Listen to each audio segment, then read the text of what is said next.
Mr. Friedman, thank you so much for being with us today and Great. taking the time to talking to My us pleasure. and actually to be sharing your ideas with our audience. Should I be saying sorry for being on time? Not at all. But the reason the book is called Thank You for Being Late is really to emphasize that the faster the world gets, the more everything that is old and slow matters more than ever. All the stuff you can't download, but all the stuff you have to upload. Good parenting to good child, good values transmission from a pastor to his congregation, good performance by government bureaucrat to citizen, good performance by good teacher to good student. All that old face-to-face stuff where we build values and connections, the faster the world gets, they matter more than ever.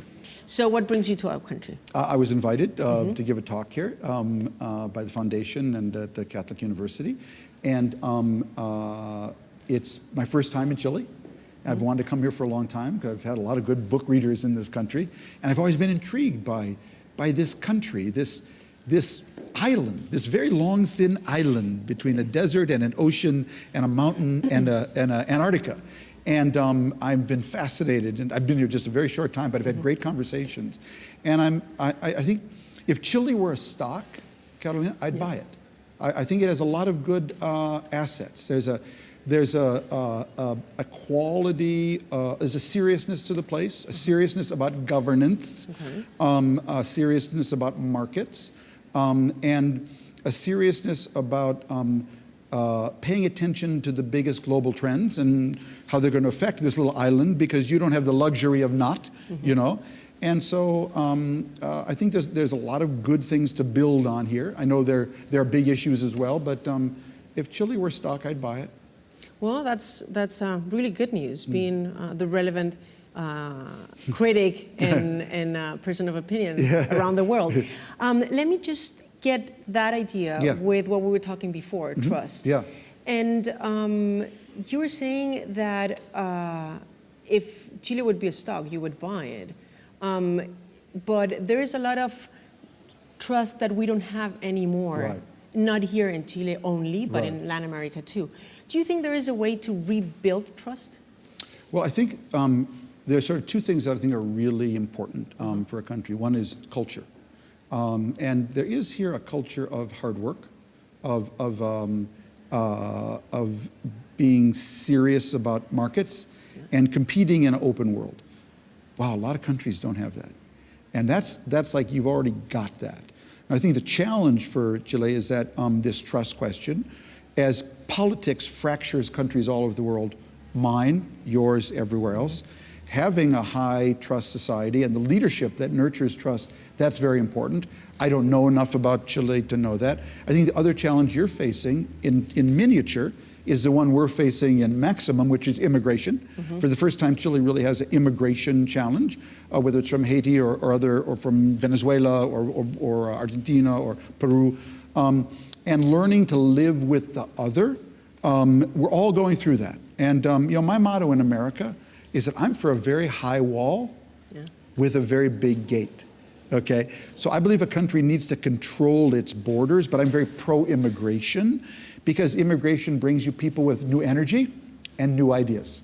And so the question is getting the balance right, and that is absorbing people at a pace in which they can be absorbed into your culture, into your society, with your values. I like the values of America, and I want people to come to America, but I also want them to sign up for my values. I'm also willing to learn about their culture and all the great spices that they can bring, but I think it's finding that balance between a high wall and a big gate that is the challenge. Well, exactly. I was going to say, have you come to an idea on how to find that balance? You know, the only way is you got to experiment. And going to either extreme, high wall only, big gate only, we know the two extremes don't work. The big gate, people will get a backlash against. The high wall, you'll choke yourself off from new energies, new people, and new ideas. So it's getting the balance between the gate and the wall and the web, getting that imbalance. We're going to get back to what's going on right now in the world, but let's go back to your book for a second. And you mentioned, and you talk about pausing being a start point, a starting of a process. Right. Though right now, you said nowadays stopping is really hard. Yeah. When people stop, the vast majority, don't you think that they just go for entertainment more than to beginning of a thinking process? Yeah, it depends. It's hard to generalize about everyone, but my book is honoring pausing. It's honoring reflection, because when things are moving so fast, if you make an error in navigation, you can get really off track now when things are going so fast. And because what actually gives you stability when things are going fast is community. It's connections between people. That's actually what anchors you in the world. And having strong community connections, whether in Santiago, in a neighborhood in Santiago, in a school in Santiago, or Chile as a whole, building connections between people, very strong. In my book, I quote our Surgeon General, the top doctor in America, who a couple of years ago, I was asking him about disease. I said, what's the most popular disease in America? Is it cancer, diabetes, or heart disease? He said, Tom, it's none of those. It's isolation. I thought, wow, we live in the most connected age in history, and the top doctor in America says that isolation is the biggest disease. Yeah. And that's very important. That leads to depression, leads to drug abuse, but most of all, it leads to slow, because when people are disconnected, they aren't really going forward together. Actually, I had it marked at the very end of your book. Where you talk about isolation, for some it could be hard to understand since we are in the era of most communication. So we are communicating, but it seems not in the right way, not face to face. How is that affecting the way that we co-relate and therefore everything else? So I've never looked at Facebook. The New York Times tweets my column, but I never look at Twitter. So you don't know what people say on Twitter? Okay. No, I have no idea what's said about me on Twitter. So in my world, Carolina, everybody likes me. Okay? So it's very healthy. It's very healthy. I'm not. Therefore, you're an optimist. That's right, exactly. Because I don't marinate myself in these things. This is how I learn: talking to you, talking to him, talking to her, connecting, adding it up. Very, very slow. Traditional old way if you want to. Very old school. But I know who my friends are, and they're not a thumb up or a thumb down on a click. Okay? And whatever you say about me in 240 characters anonymously, I don't care. And, so it's, and then what? If you're an optimist, what brings you to, one, write a guide in this book? And then second, what is the world for pessimists, you think? Well, I do this because it's how I'm built. I grew up in a very healthy community where I saw politics work, a small town in Minnesota, and so it bred optimism into me, and I can't get it out, okay? So, number one. Number two, there's already enough pessimists in the world, and as I said, pessimists are usually right, optimists are usually wrong, but all the great change in history was done by optimists. So, life is short, and I'd prefer to spend my time sharing ideas, sharing possibilities, sharing connections, rather than tearing people down and criticizing everything. It's just how I'm built. And that's how I'm going to go. That's how God created me, and that's how I came, and that's how I'm going to leave. Where do you think your book should be in library? Which section?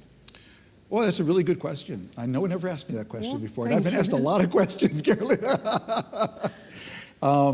Yeah, that's a really interesting question. I never thought about it, but I guess current events, because I'll tell you why. In the New York Times review of my book, it was a lovely review, and the reviewer said, I'm not saying that, but he said that that Friedman is a great explainer. Yeah. And that's how I really want to be thought of. Now, why is that? Because I actually say right in the front of the book, people go into journalism for different reasons. Some want to be investigative reporters, some want to be business, sports, politics reporters. I went in because I like being a translator from English to English. I like taking really complex things and making them understandable for people, because I believe in something Marie Curie once said: now is the time for us to understand more so that we may fear less. And I think there are a lot of people in the fear business now, fear-generating business. There are people in journalism and people in politics. And I'm the antidote to that. I want to help people understand the world, because I think if they fear it less, they'll be much more vulnerable to demagogues and extremists. Sounds just absolutely right to me. But so, great. It's just, I was thinking self-help, being a guide. That was why I had my question. Let's get into the region. How do you think we people need to read the international help that Venezuela is getting? Venezuela is a challenge I don't know enough about, honestly, but it fits into a broader challenge. And that is, this fast world where they're being hit by climate change, accelerations in globalization, accelerations in technology, we're going to see a lot more Venezuelans, I'm afraid. We're going to see a lot of countries just blowing up because they cannot keep up with these accelerations. And I think it's going to be a whole new challenge of geopolitics. You need sort of a whole new kind of Marshall Plan. How do we help these countries that are literally collapsing? Libya, Syria. I mean, some obviously we took down Afghanistan or Iraq, but this is going to be a broader phenomenon. And I think, first of all, it's going to be a question for Latin America. How to Latin America, because you're closer to it, you speak the language, you know the societies, but it's going to be a problem for the whole world, because what happens is you create vast zones of disorder, and then everyone living in that zone of disorder wants to get out into the world of order, and guess which is one of the most orderly places on this continent? Right here, okay? And so you will attract people from worlds of disorder from as far away as Asia, and as far away as Haiti, and as far away as Africa. If we stay here in the region, and you've mentioned Mother Nature, not just a couple of times, but several, one of the big forces. Right. And you've actually said in one of your conferences that if Mother Nature would run for presidency, Yes. would be even better. Yes. What would be Mother Nature be doing that current presidents are not? Well, she would understand that the issue is not left-right. Okay. The issue is that we face multiple climate changes at once. Change of the climate of globalization, change in the climate of technology and business. And that therefore our biggest challenge is actually how do we build resilience when the climate changes, and how do we build propulsion, still go ahead. And these are huge adaptation challenges. So in my book, I basically explain exactly how nature adapts, how she's adaptive, how she builds diversity, how she's incredibly entrepreneurial, incredibly sustainable, is a lifelong learner, translates all new learning into DNA. I show how she does it, and that's to me what a political party should build on, not the old right-left, capital versus labor model. I don't think it's relevant. Then when you talk about the capacity of learning, the capacity of adapting, Yeah. how can we find a combination, perfect combination between economy, production, governments, public institutions, and community in general in order to get into that global environment changing? Well, you know, there's no one's got it all figured out.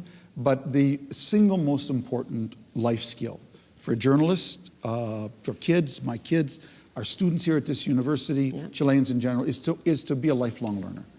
Because when the world is changing so fast, the ability to learn, work, the old days of I learned, then I work, then I retire, that is so 1950s. Now it's learn, work. In 5 years, these two cameramen, they won't be here, okay? They'll just be a robot that you'll take it out of your purse and sorry guys. And therefore, their ability to learn, work will be really vital.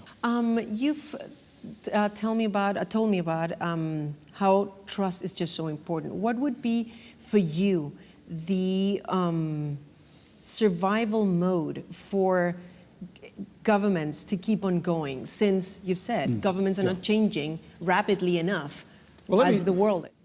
People often ask me, hey, Mr. Friedman, you have 2 daughters. What do you tell your own kids? I'll tell you what I tell my girl. Number 1, always think like a new immigrant. Who is the new immigrant? New immigrants are paranoid optimists. They left somewhere to come somewhere better, but they always think it can be taken away from them. And a new immigrant who shows up in Santiago right now knows there's no spot waiting for him at Universidad Católica, okay? So they're always attentive to what's new, and they're always pursuing it with more energy and vigor than anybody else. Number 1, think like a new immigrant all the time. Number 2, think like a starter-upper. This is an idea I got from Reid Hoffman, the founder of LinkedIn. In Silicon Valley, there's only one 4-letter word. It's actually not 4 letters, but it does start with an F. And the word is finished. If you think you're finished, as a finished product, you're really finished. In Silicon Valley, you should always think of yourself as being in beta. That's the stage of a software. It's about 80% done. They throw it out. The community tests it. They find the errors, throw it back. Always think of yourself in beta. Never think of yourself as finished. Third, always think like an artisan. I got this idea from Larry Katz at Harvard. Who is the artisan? Artisan was that person in the Middle Ages who built every item individually, every shoe, every fork, every knife, spoon, table, dress, saddle. The artisan built individually. And what did the best artisans do? They took so much individual pride, and they brought such individual, unique flavor to everything they did, they carved their initials into it at the end of the day. Do your job every day as if you want to carve your initials into it at the end of the day. And lastly, always think like a waitress at my favorite pancake house in Minneapolis, okay? I was working on a book, it was about 10 years ago now, and I was home visiting my best friend. We went to breakfast, it's called Perkins Pancake House. I ordered 3 buttermilk pancakes and scrambled eggs. My friend ordered 3 buttermilk pancakes and fruit. After 15 minutes, the waitress came down, she put her 2 plates down, and she told my friend, this is all she said, I gave you extra fruit. That's all she said. I gave her a 50% tip. Why did I give her a 50% tip? Because that waitress didn't control much, but she controlled the fruit spoon. And what was she doing? She was acting entrepreneurially. She said, you know what, I'm just going to give this guy a little extra fruit. See what happens. I noticed, I gave her a 50% tip. Whatever you do, cameraman, host, journalist, think entrepreneurially. Where can I go off here? Where can I start a new business here? Where can I pursue another idea here? Wonderful. But do we have the time?